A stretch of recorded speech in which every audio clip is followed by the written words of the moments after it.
ప్రభువు నామమునకు మహిమ కలుగునుగాక. ఈ ఉదయకాలము మీకందరికీ వందనాలు తెలియచేస్తున్నాను.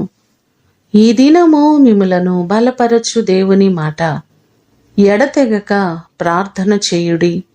1 తెస్సలోనికైలకు రాసిన పత్రిక 5వ అధ్యాయము 15వ వచనం. మనకున్న సమస్యలను బట్టి ఎప్పటికీ విసుగు చెందక, సమస్య తీరే వరకు, విడుదల వచ్చేంత వరకు, మన జీవితంలో దేవుడు కార్యము చేసేంత వరకు మనము ప్రార్థిస్తూనే ఉండాలి.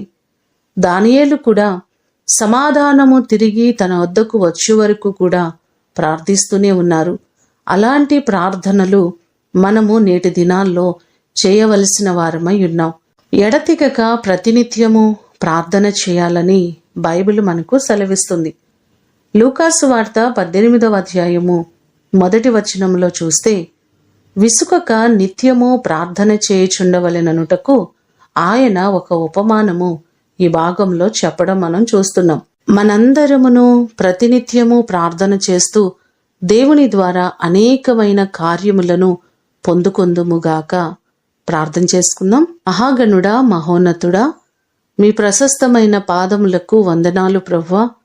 నీ కృప చొప్పున మేము ప్రతి క్షణము నీ సన్నిధిలో ప్రార్థించడం మాకు మీరు నేర్పించండి. ఎడతెగక ప్రార్థించడం, విసుకక నిత్యము ప్రార్థన చేయడం మా జీవితాల్లో మీరు అనుగ్రహించండి. మా ప్రియులెల్లరినీ జ్ఞాపకం చేసుకోండి ప్రభువా. ప్రతి వారికి మీరు తోడుగా ఉండండి. వారి సమస్యలన్నిటి నుంచి విడిపించండి. ప్రతి కుటుంబంలో గొప్ప మేలు, మీ దీవెన మీరు కలుగ చేయండి.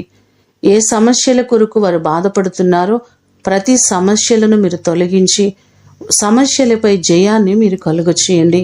నీ కృపా సమాధానములు ఈ దినమంతా కూడా మీరు మాకు కలుగ చేయమని యేసు అతి శ్రేష్టమైన నామమున అడిగి వేడుకొని పొందియున్నాము తండ్రి. ఆమేన్. దేవుడు మిమ్ములను దీవించునుగాక.